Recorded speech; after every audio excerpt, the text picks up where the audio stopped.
এই যে জায়গাতে এসছি আমরা, বিগত দিনগুলো যে সাফল্যের যে জায়গাতে এসছি আমরা, এর প্রচন্ড অবদান রয়েছেন আমাদের স্যার ডক্টর শ্যামল কুমার দাস মহাশয়ের সহধর্মিণী শ্রীমতী প্রতিমা দাস মহাশয়। ওনার প্রচন্ড অবদান রয়েছে এই সাফল্যের জায়গাতে। না তাকেও আমরা টিআইআরএস এর পক্ষ থেকে এবং আমার পক্ষ থেকে আন্তরিক অভিনন্দন এবং ধন্যবাদ জানাই। যাই হোক, আমাদের মাঝে উপস্থিত ব্যস্ত মানুষ উপস্থিত রয়েছেন ডক্টর শ্রীকান্ত চৌধুরী, উনি হেড অফ দ্য ডিপার্টমেন্ট একটা কলেজের এবং অ্যাসোসিয়েট প্রফেসর। ওনার পরীক্ষা চলছে স্কুলে, আমি শুনেছি আর কি, উনি যাবেন। আমি সেই জন্য আমার বক্তব্য দীর্ঘায়িত করব না। আমি আপনাদের সবাইকে আবার অভিনন্দন, শুভেচ্ছা এবং ভালোবাসা জানাচ্ছি। ধৈর্য ধরুন, ত্রুটি বিচ্যুতি আমাদের হয়তো কোথাও আছে, ইচ্ছাকৃত নয় অনিচ্ছাকৃত ভাবে যদি কোথাও ত্রুটি থাকে আমাদের ক্ষমাসুলভ দৃষ্টিতে আমাদের দেখবেন। এক একটা প্যাকেটের মধ্যে যদি কোনো কিছু মেটেরিয়ালসের অভাব থাকে, কোনো কিছু থাকে, খুব শান্তভাবে আমাদের জানান, এই বলবো। আর হ্যাঁ, আমাদের সঞ্চালক একটা সময়ে বলছিলেন আর কি, শোক প্রস্তাব আনার সময়, যে আমাদের খুব অন্যতম কর্ণধার ছিলেন এক সময়, বাংলাদেশের লিড দিচ্ছিলেন মোহাম্মদ রেজ্জাক সাহেব। উনি সত্যি না, আমিও ব্যক্তিগতভাবে ব্যথিত চিত্তে তার স্মৃতির প্রতি শ্রদ্ধা জানাচ্ছি। ধন্যবাদ সবাইকে, ভালো থাকুন, এনজয় করুন।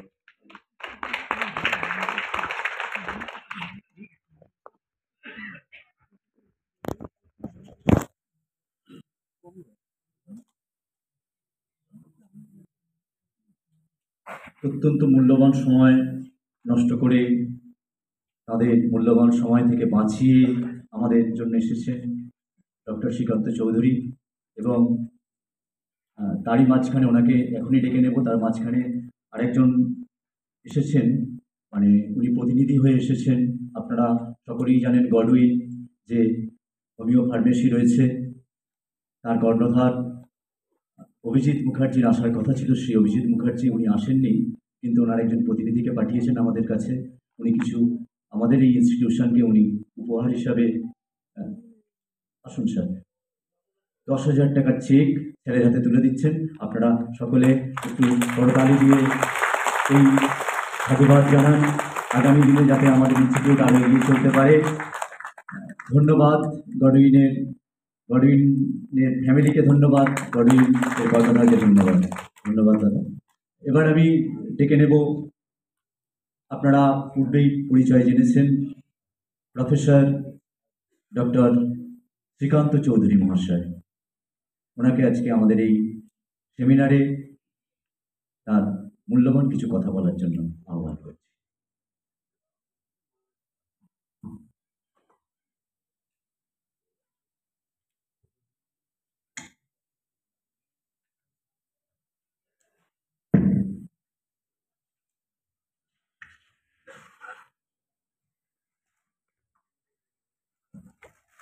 নমস্কার। শ্রদ্ধেয় ডক্টর শ্যামল কুমার দাস, মঞ্চ উপস্থিত ডিগনিটরিজ, ভারতের বিভিন্ন দিক থেকে এবং বাংলাদেশ থেকে আগত চিকিৎসক ভাই বোনেরা, এই দুর্যোগ পরিস্থিতিতে বিশেষত বাংলাদেশের বর্তমান যে অবস্থা, এই অবস্থার মধ্যেও যে আপনারা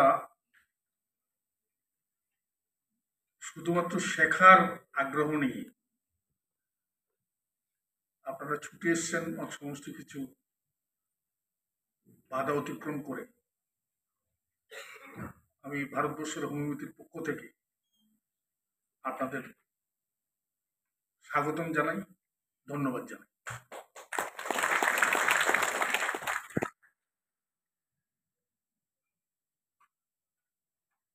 আসলে আমার একটু আগে থেকে আমার একটু প্রোগ্রাম ঠিক করা ছিল, সেটা হলো যে এখন বর্তমানে জানেন স্যাররাও আছেন এবং বর্তমানে ইউনিভার্সিটির পরীক্ষা চলছে। আমি একজন এক্সামিনার। এখন পরীক্ষাগুলি এমন হচ্ছে যে ভাইবা প্র্যাকটিক্যাল পরীক্ষা নেওয়ার সঙ্গে সঙ্গে তাদের যে ফাইনাল পরীক্ষা দিয়েছে খাতাটাও দেখা, খুব টাফ কাজ। তো আমি ফার্মেসি ডিপার্টমেন্টে আছি। তো এই ডিপার্টমেন্টে টিচারের সংখ্যা অনেকটা কম অন্যান্য ডিপার্টমেন্ট থেকে, ফলে আমাদের একটা চাপ রয়েছে। ফলে আমি যেহেতু শ্যামলদা বা দিলীপদা ওনাদের কখনো আমি কোনো কথা ফেরাতে পারি না, সেজন্য বললেন যে ঠিক আছে আমি যাবো অল্প সময়ের জন্য, আমাকে ক্ষমা করবেন, আমি কিন্তু তাড়াতাড়ি বেরিয়ে আসবো। যদি এখানে থাকতে পারলে আমি নিজেকেই ধন্য মনে করতাম, আমি অনেক কিছু শিখতে পারতাম। আসলে শেখার তো কোনো শেষ নেই। তো আমি এতদিন পর্যন্ত যা জেনেছি এবং এই রিয়েল হোমিওপ্যাথির কর্মকাণ্ড, শ্যামলদা আমাকে তার বইও আমাকে উপহার দিয়েছেন। আমি সেই বইগুলির কিছু কিছু অংশ আমি অলরেডি পড়ছি এবং এত কষ্ট করে এত ব্যস্ততার মধ্যে কি করে সঠিকভাবে আরোগ্য করা যাবে,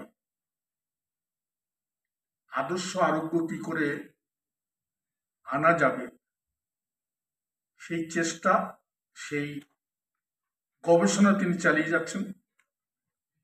কারণ আমরা সেই গবেষণাগুলির আমরা শুনি, জানি, জেনে আমরা ওইটা অ্যাপ্লাই করছি, করে আমরা রেজাল্ট পাচ্ছি। সুতরাং তার অবদানের কথা হোমিওপ্যাথির ইতিহাসে একটা অন্যরকম একটা চিহ্ন রেখে যাবে। আমি আমার অর্গাননের টিচার আছেন, তো আমার মনে হয়েছে যে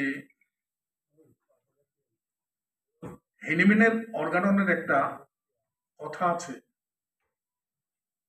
যে কারণটাকে খুঁজে নাও, কারণটা দূর করলে তার উপসর্গ দূর হবে। সিসের দা কজা, সিসের দা ইফেক্টাস, remove the cause, remove the effect. আমার মনে হয়েছে যে এই কারণটাকে খোঁজার জন্যই এত প্রচেষ্টা। শ্যামলদার সমস্ত দর্শন যেভাবে তিনি একটার পর একটা করেছেন, এবং সেই তার মূলেই হলো এই কারণটাকে খোঁজা, রোগ হওয়ার কারণ কি, কারণের জন্য এই অবস্থা সৃষ্টি হচ্ছে, এটাই মূল কথা। তো সুতরাং আমরা যতটাই আমরা সফলভাবে কারণটাকে অনুসন্ধান করে প্রচেষ্টা করতে পারবো এবং সেদিক দিয়ে আমরা এমফাসাইজ করতে পারবো, রুগী তত মিরাকেলি কাজ করবে। এবং এই যে হ্যানিম্যানের শেষ অবদান, অর্গানন 6th এডিশন, তাকে এত সুন্দরভাবে প্রয়োগ করছেন এবং রেজাল্টও পাচ্ছেন, আপনারা সবাই দেখছেন।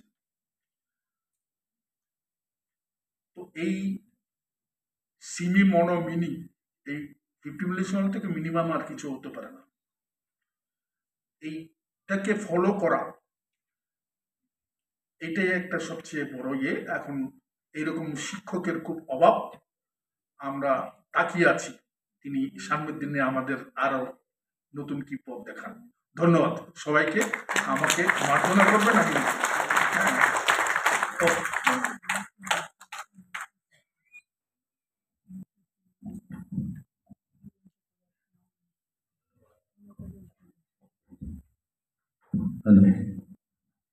ধন্যবাদ ডক্টর শ্রীকান্ত চৌধুরী মহাশয়। এবার সেই শুভ মুহূর্ত, যে মুহূর্তে জন্য আমরা অপেক্ষা করছি। আমাদের ফার্স্ট ভলিউম, সেকেন্ড ভলিউম বেরিয়েছে, এই মুহূর্তে থার্ড ভলিউম একদম বেরোনোর মুখে।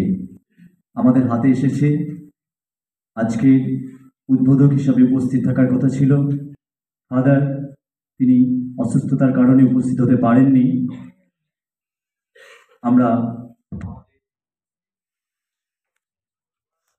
ডক্টর প্রবীর দাস, তিনজনে বিদগ্ধ মানুষ উপস্থিত রয়েছেন। আমি বলবো আপনারা আমাদের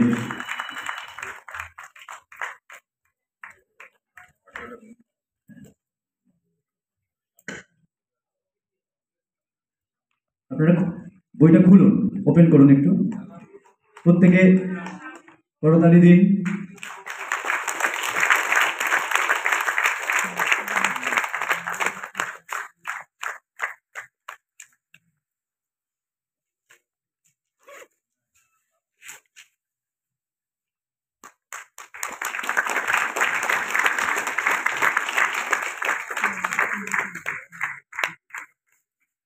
আপনারা বইটি কাউন্টার থেকে পেয়ে যাবেন, প্রত্যেকে সংগ্রহ করবেন।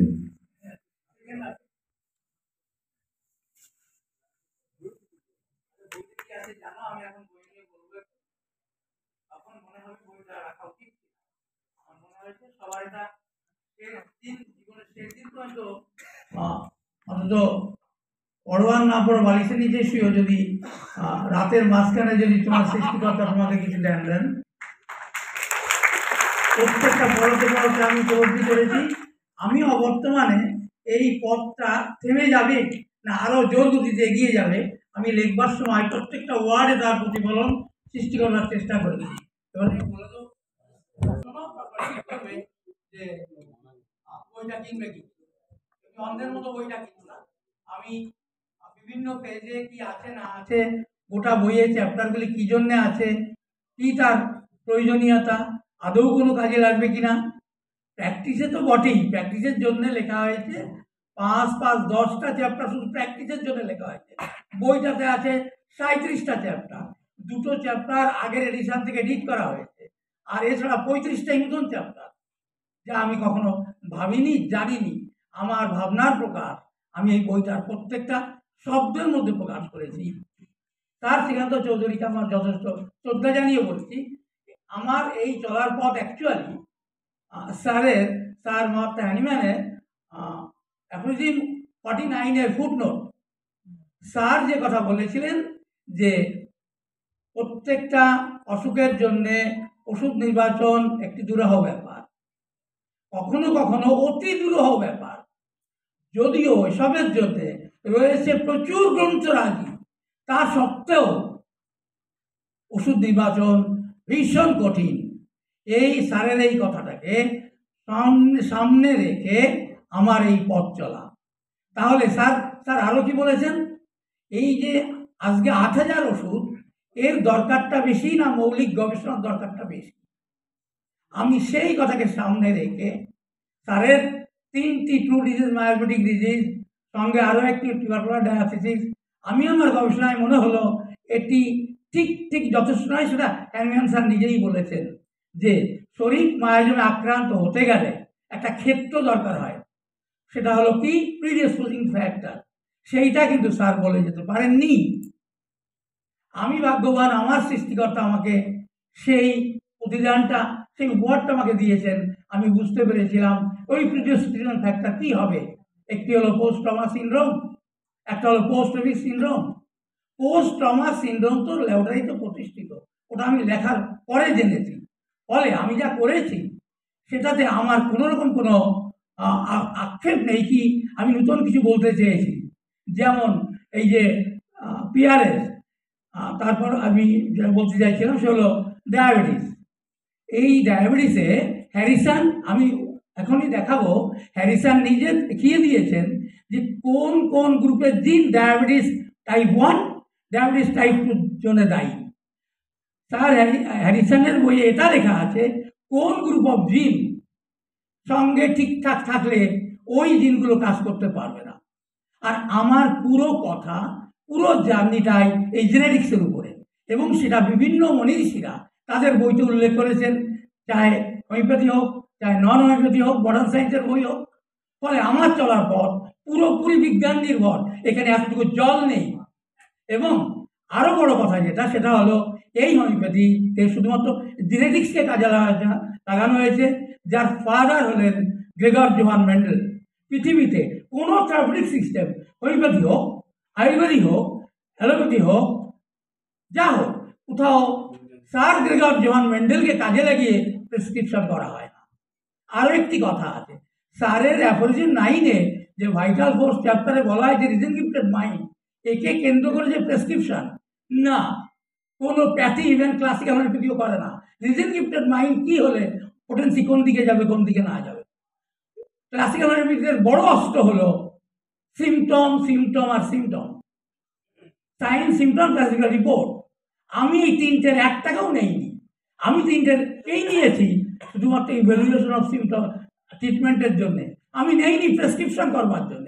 আমার প্রেসক্রিপশন পদ্ধতি পুরোপুরি আলাদা, সেটি হলো philosophy of earliest part of life, যেটা পৃথিবীর কোনো থেরাপিউটিক সিস্টেম নেননি। আমি বলতে পারি ওর গুরুত্বটাই বোঝেননি হয়তোবা।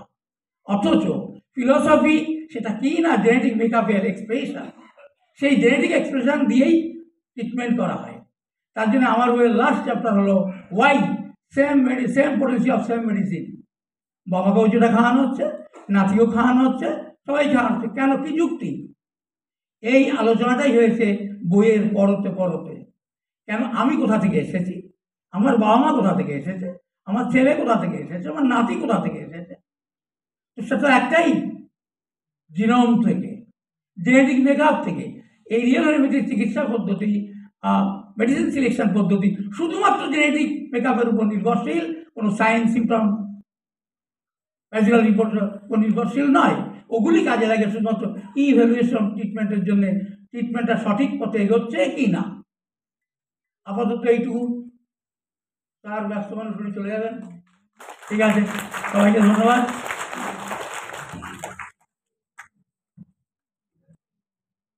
স্যার এই জেনেটিক হোমিওপ্যাথিতে পরতে পরতে বলে এসছেন, তার বিভিন্ন লিখনীতে এই কথাগুলো উঠে এসছে। আমরা যেগুলো নিয়ে চর্চা করি, একটা মানুষ কি করে এত পশুর মতো আচরণ করতে পারে, যার পরিণতিতে এই ধরনের দুর্ঘটনাগুলো ঘটে, এইসব ব্যাপারে স্যার আজকে আরো বিশদে আলোচনা করবেন। আর এইগুলো প্রতিরোধ করা যায় কি করে, যার জন্যই আমরা এই চিকিৎসা পদ্ধতি অনুসরণ করছি, শেখার চেষ্টা করছি। আপনারা সেই চেষ্টাতে আমাদের সঙ্গে সম্মিলিত হয়েছে। তো এটার প্রসার ঘটাতে গেলে আমাদের সম্মিলিত প্রচেষ্টা খুবই দরকার, যার জন্যে স্যার স্বপ্ন দেখেছিলেন TIRH এর একটি হসপিটাল তৈরি করা। তো তারই প্রাথমিক পদক্ষেপ হিসেবে আমাদের TIRH এর পক্ষ থেকে রাজ্যের বিভিন্ন জায়গায় বিভিন্ন চ্যারিটেবল ডিসপেন্সারি আমরা পরিচালনা করছি। এই মুহূর্তে আমাদের যেসব চ্যারিটেবলগুলো চলছে, আমি একটু যতটা মনে আছে একটু বলার চেষ্টা করছি। যেটা আমাদের চাকদাতে যে ওপিডিটা চলে, এটা সোম থেকে শুক্র 5 দিন আমাদের ওখানে 20 জন ডাক্তার, আমরা কোনোদিন 3 জন, 2 জন, 4 জন এইভাবে আমরা ডিউটি করে এটা পরিচালনা করি।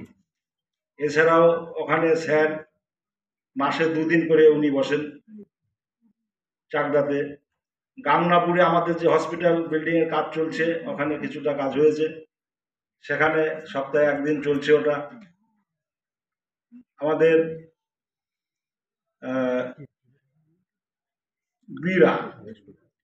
বীরা ভারত সেবাশ্রম সংঘের, ওটার নাম হচ্ছে জয়ফুল অনাথ আশ্রম প্রজেক্ট। এই জয়ফুল অনাথ আশ্রম প্রজেক্টে ওখানে আমাদের চ্যারিটেবল স্যার পরিচালনা করেন। আগরপাড়া আনন্দময়ী আশ্রম ওখানে চলছে। কলকাতার বড়বাজারে পর্তুগিজ চার্চে চলছে। সাউথ 24 পরগনায় ক্যানিং এর ওখানে ওই জায়গাটার নাম হচ্ছে মিনাখা। মিনাখাতে ওখানে সিলিকোসিস রোগের খুব প্রকোপ। আপনারা জানেন যে যারা এই পাথর খাদানে কাজ করে, এদের এই সিলিকোসিস রোগটা প্রধানত হয় এবং ওই অঞ্চলের বেশিরভাগ যুবক পাথর খাদানে কাজ করেন এবং তারা এই রোগে আক্রান্ত হয়েছে, যে রোগের কোনো ট্রিটমেন্ট কোথাও হচ্ছে না, সুরাহা হচ্ছে না। তো স্যার ওখানে এবং বিনাখার আমাদের ওই এলাকা যারা ফলোয়ার আছেন আমাদের TIRH এর, তাদের সহযোগিতায় ওখানে একটা ক্যাম্প চলছে এবং খুব ভালো সাড়া পাওয়া যাচ্ছে। ওখানে আমাদের আনোয়ার হোসেন নাইয়া এবং তার সহযোগী অনেকে আছেন, ওখানে সঞ্জীব আছে, কালাম আছে, আমিনুদ্দিন আছেন, এরকম অনেকেই আছেন ওখানে। তারা অক্লান্ত পরিশ্রম করে ওইগুলো পরিচালনা করছেন। আমাদের মেদিনীপুরে আমাদের 4টি না 5টি চলছে এই মুহূর্তে। মেচেদাতে আছে, পটাশপুরে আছে, মন্দারমণিতে আছে, বিভিন্ন জায়গায়। ওরা গোয়ালদাতে আছে, না গোয়ালদাতে এটা মিনাখার ওখানে। এগুলো আমাদের চ্যারিটেবল হিসেবে আমরা সবার সহযোগিতায় পরিচালনা করছি। তা আমি আশা করব যে আমাদের যেসব জেলায় এগুলো এখনো চালু হয়নি, বিশেষ করে আমাদের উত্তরবঙ্গের দিকে এটা এখনো চালু করতে পারেনি। তা উত্তরবঙ্গে যারা আমাদের ফলোয়ার আছেন তাদেরকে আমি অনুরোধ করব, আপনারা লোকালি 2-4 জন মিলে একটা করে সেন্টার যদি খোলেন, আমরা যদি দুস্থ মানুষদের পরিষেবা দিতে পারি, সপ্তাহে একদিন আমরা এই ব্যাপারে নিজেদের যদি ওখানে নিয়োগ করি, দোষের কিছু নেই। কিন্তু আমরা নিজস্ব প্র্যাকটিস প্রত্যেকেরই আছে, আমরা এখানে ম্যাক্সিমামই তো প্র্যাকটিসের উপর নির্ভরশীল আমরা। তো তার ফাঁকেও যদি সপ্তাহে একদিন আমরা বিনা পারিশ্রমিকে বা স্বল্প ইয়েতে মিনিমাম ওষুধের একটা মিনিমাম প্রাইজের বিনিময় যদি করতে পারি, এই ব্যাপারটা আপনারা একটু দেখবেন। এবং আমি TIRH এর পক্ষ থেকে অনুরোধ করব, যেসব জেলায় আমাদের এখনো চালু হয়নি, আপনারা এইটা করার ব্যাপারে একটু প্রচেষ্টা নেন। এছাড়া আমাদের পশ্চিমবঙ্গ সরকারের তরফ থেকে সমস্ত সংশোধনাগার, যেটাকে আমরা জেল বলতাম, এখানেও কিন্তু কয়েদিদের পরিষেবা দেওয়ার জন্য সরকার আমাদের পারমিশন দিয়েছেন। এবং স্যার অলরেডি 2টো আলিপুর সেন্ট্রাল জেল মানে কারেকশনাল হোম যেটা বলা হয় এখন সংশোধনাগার, এবং দমদম কারেকশনাল হোম, এই দুটোতে পরিষেবা অলরেডি চালু হয়ে গেছে এবং মাসে 4 দিন স্যার এখানে করছে, পরিষেবা দিচ্ছেন। এইভাবে আমাদের কর্মকাণ্ডগুলো এগিয়ে চলেছে। এইবার আমাদের মূল উদ্দেশ্য বা টার্গেট যেটা, আমাদের একটা স্থায়ী হসপিটাল তৈরি করা, যেখানে আউটডোরের সঙ্গে সঙ্গে ইনডোর পরিষেবা আমরা দিতে পারব। তো আপনারা জানেন যে আমাদের নদিয়া চাকদার পাশে গাংনাপুরে আমাদের 2 বিঘেরও বেশি জমি কেনা হয়েছে এবং সেখানে কনস্ট্রাকশন অনেকটা হয়েছে। ওখানে 500 স্কোয়ার ফুটের একটা ক্যান্টিন রুম করা হয়েছে, যেটা এখনো ক্যান্টিন হিসেবে ব্যবহার হচ্ছে না। ওটা আমাদের ওষুধ তৈরি, বিভিন্ন ওপিডিতে যে ওষুধগুলো দেওয়া হয় ওই ওষুধগুলো তৈরি করা হয় ওখানে। এছাড়া আমাদের ওখানে অফিস এবং স্যারের থাকার কোয়ার্টার